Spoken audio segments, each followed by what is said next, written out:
this intake. It took me about a day to make this intake. Basically what you do, you get, there's this foam right here. I'll pass it around. It's, you've probably seen it in florists where they stick flowers in. I mean, it's like you can stick your finger in it. I mean, there's really no structural value to it whatsoever. But what you do, you get blocks of this foam and you glue them together with hot melt glue or liquid foam or whatever means you want to glue them together. And this, for example, I had like an 8x8 block of foam that was stacked up. And I just got a file and started shaping. I knew I needed to go for square. We're bolted onto my my engine, and I wanted a round at the end of it. And I just made this duct out of this foam. Is all I did. And you know, the foam is so easy. I mean, you can rub it together and you can see it shapes itself. So I mean, it's extremely easy to make a shape of what you want. You can make a cowling out of this. You can make a wheel pant out of this. I make NACA ducts out of this stuff. And once you get the shape that you want, and I actually stuck it onto my engine, and so it will not stick to the electrical tape. In fact, what I do, I wrap my styrofoam with with electrical tape. I got a steel rod. I pushed through it, so I basically had my foam on a skewer. And this is actually made out of scrap fiberglass. I mean, there's square pieces, there's triangular pieces, this was garbage glass that I used. And you lay it up with, this is 3 layers of fiberglass, and then I covered it with this peel ply. And once it's set up, the next day I pulled the peel ply off, and this thing was full of this foam. And he's using this stuff to make his ribs and stiffeners and so forth. So you can either make it yourself, or you can buy a sheet of it and cut the pieces out as you need. Cut that out with them out. Do they sell that at the fiberglass products down here? They get something right here. I made this. I've got a forward hinge canopy, and I wanted some kind of a dash cover. And my hinges actually close down into these compartments here is what you're seeing. So this actually sets up on here, and my instrument panel is right here. Here again, I just shaped this out of this cheap garbage foam. I glued them into my cockpit where I wanted them. I got sandpaper and just started sanding. I'd set the canopy to get this, this contours my canopy. But I got the shape that I wanted, and once I got the shape, I covered it with, with plastic and duct tape, and I put my fiberglass on. And after I got it made, I decided, well, I'm going to put oil heat in my airplane, and I decided that I wanted to make a defrosting system for the airplane also. So I actually got styrofoam and glued it onto the underside of this finished piece of work here, and shaped it to the shape that I wanted. So now I've got an air chamber under here. I actually made a duct that actually goes from a blower. It's just like this duct here. It's a rigid duct.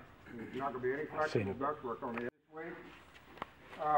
This is made out of foam also, and it's actually cut with a hot wire. And you get a DC battery, it's a step-down converter is what it is. And you actually string a piano wire between 2 poles, and you actually make a jig and you cut the pieces out with that hot wire, and then you cover it with fiberglass and micro. And this is a piece that's ready to be primed, or it's got a high build primer on it now, and it's basically ready to be painted and put on the airplane. Broom or whatever, anything round.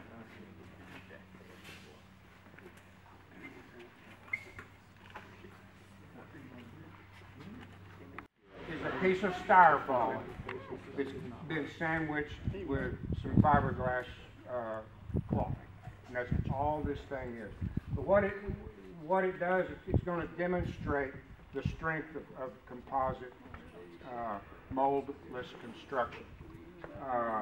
You know, you think of we're going to take this piece of foam right here, and that's what we're going to make this piece out of.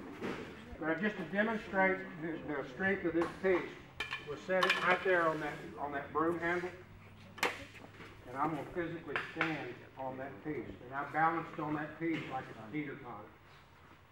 And Bert Rutan says that what I just did with a 200-pound man teeter-tottering on that broom handle, I just exceeded 10 G's on this piece of composite. So that's how strong this stuff is. You know, if anything, you know, your composite airplanes may be too strong. You know, in that if you crash your composite airplane, you probably have a chance that your body's going to absorb more of the impact than if you were in a metal airplane, because the airplane is so strong. But that really turned me into a believer when, with a piece of styrofoam, you could do that. I have a note about the strength. We were building our Long Easy in 1985 at Mojave, which is where Bert Rutan's based. Everybody flew in for one of his birthday parties, and they had a reject canard, a canard that a builder had brought in because he was concerned about his craftsmanship, and they didn't let him go home with it. Too dry. Dry is weak, wet is heavy on the layups. So during Bert's birthday party in May of 1985, they designed a static load test, positively loaded static load test for this canard. And they started stacking 25-pound leaded shot bags on a loading schedule on this canard that was loaded, mounted to a jig, upside down for positive loads. And it started to exhibit what they call noise at about 12.5 G's, and catastrophically failed at 14 G's at the attach points, the lift tabs, where you tie the canard, the composite structure into the metal lift tabs is where it failed. 14 G's. Yeah, I saw on the same note, Bert Rutan made a canard out of normal sheet metal with metal ribs and metal skin and stuff, and they actually put it on 2 4x4 posts laying flat, and his assistant went like this to step on the canard, and he didn't get his full weight on the canard before it, you know, had a catastrophic failure. He had, it might have been the same canard that you were talking about, but they put a composite canard on the same 4x4 post, and the guy he went like this instead on it, and the full-grown adult standing on this canard, and Bert Rutan goes like that and jumps on the same canard with that guy that was on it. So, you know, just, it's some strong stuff.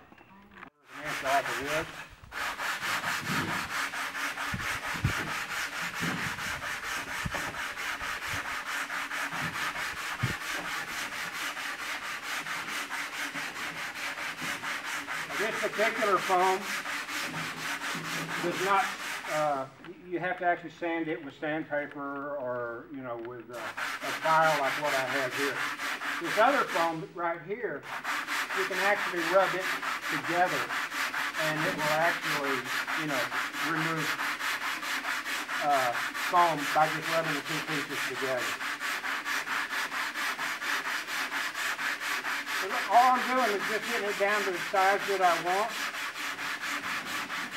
You can do the same thing for, you know, any foam that you've got.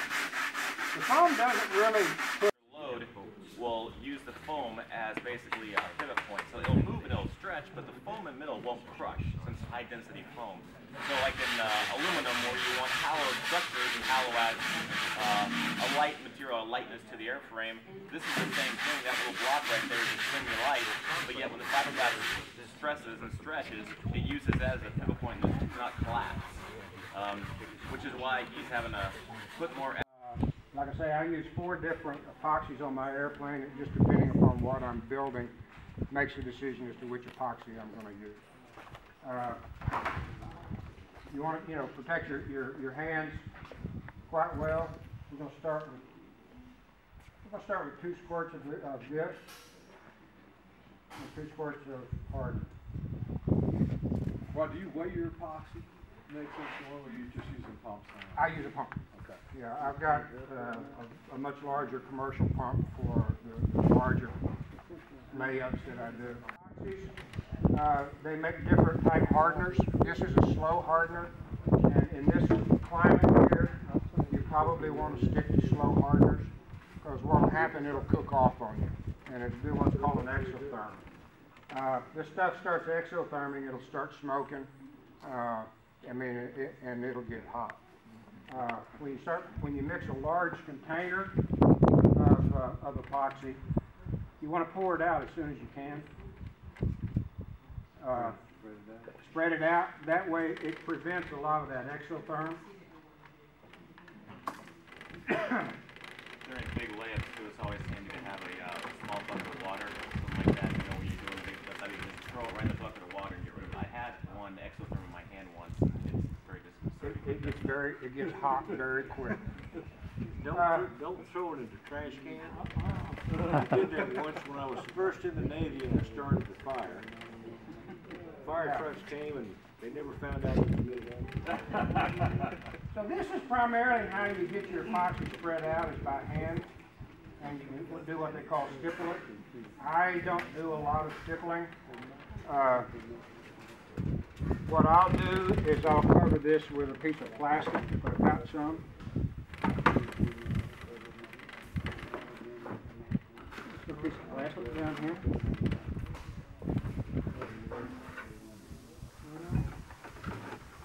What I'll do is I'll actually just cover this layup with a piece of plastic. I'll get a heat gun. If you get a heat gun and heat this epoxy, it makes it flow a lot better than, kind of like chocolate. You heat up chocolate, it'll start flowing better. You can see now that I've got this squeegee on this, it's not pulling the fiberglass cloth, and it's actually starting to flow.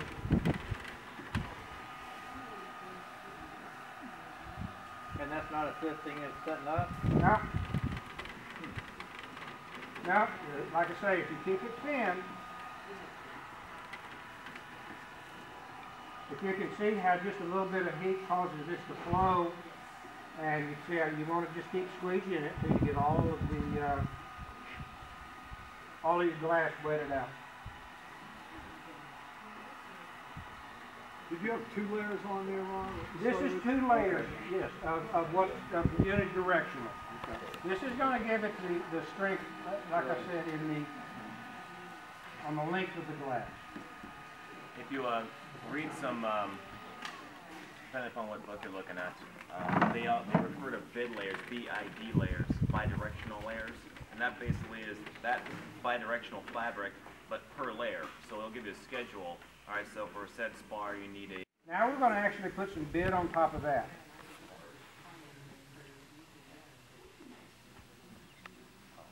Is that uni or bidirectional, Ron?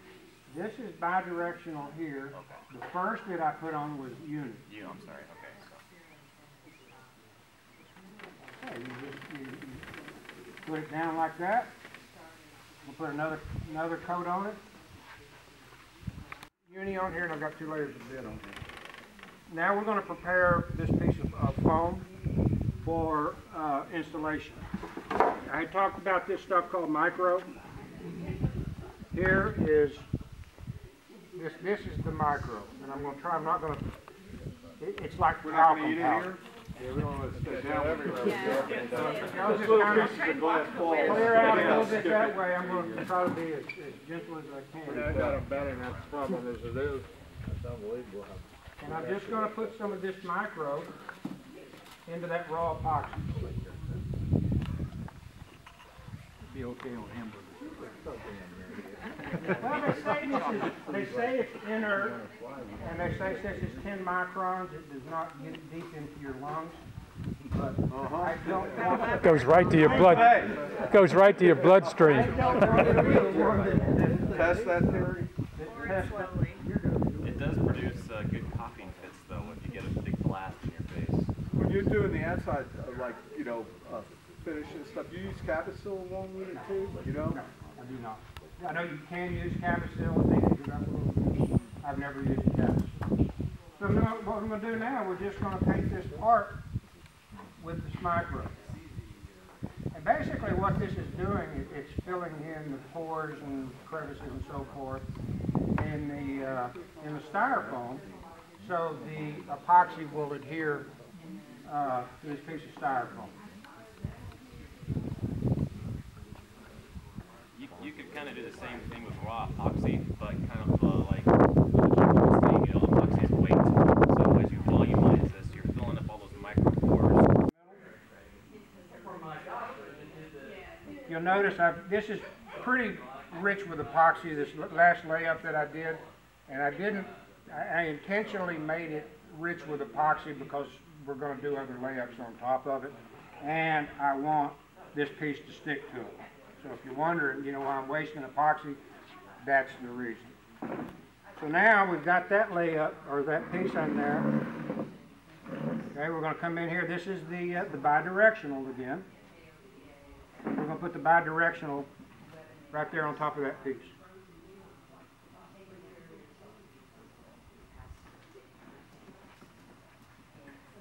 And you see how it's soaking up a lot of the that epoxy. That's exactly what I want it to do.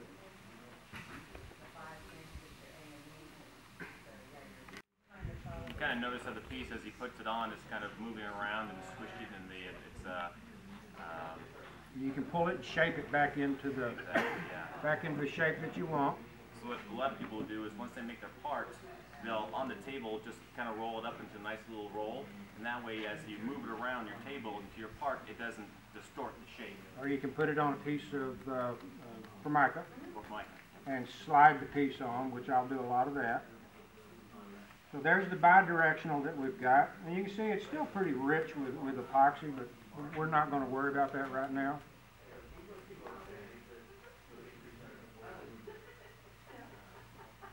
With the this unidirectional, you can see the strands get really out of control. So what we're doing here now, we're going to draw all the excess epoxy up, and we're drawing it really into this peel ply to help get rid of some of the weight. Because, like Jason's saying, excess epoxy doesn't contribute anything other than weight. You can see we're just working the air bubbles out. You're going that up into the peel ply? Yeah, you're actually pulling it up through the peel ply is what you're doing. Through it. That's incredible, isn't it? A lot of times people will actually wet out the peel ply, but you don't want to do that. You want to draw what excess is in there. You don't want to add excess. So you see I'm chasing some bubbles. I just can't get these bubbles to go away. So I'm going to show you a little trick what you can do.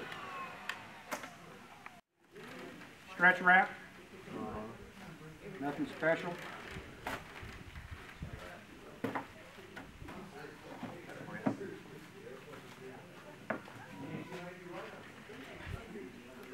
The bad thing about this stretch wrap is cutting. It's difficult.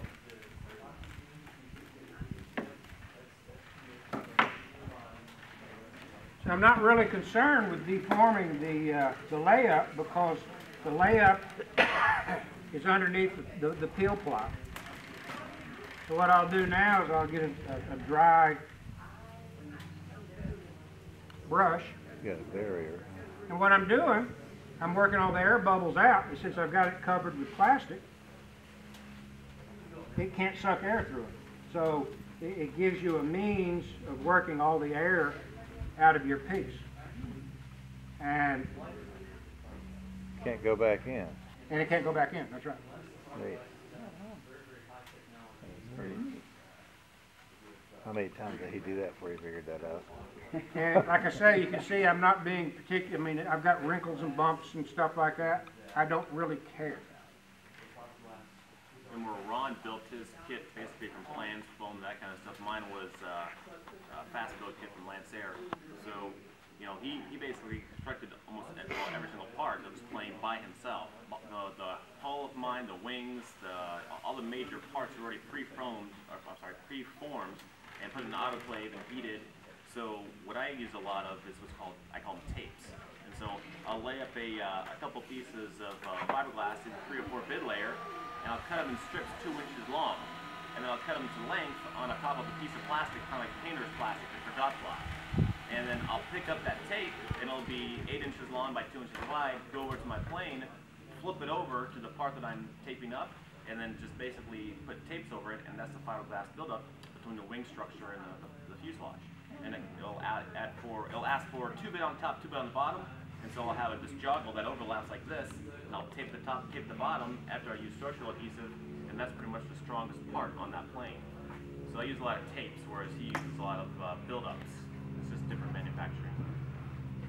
So basically, that's the piece that we just tried to break with the broom handle. Let this set for 24 hours. Get, you know, I use you can either use a bandsaw or a fiend cutter. It's got the little oscillating blade that they use for removing casts, and you know, you can cut. It cuts through this stuff like it's butter. So I'll let this set up 24 hours. I've got peel ply on the bottom. I've got peel ply on the top.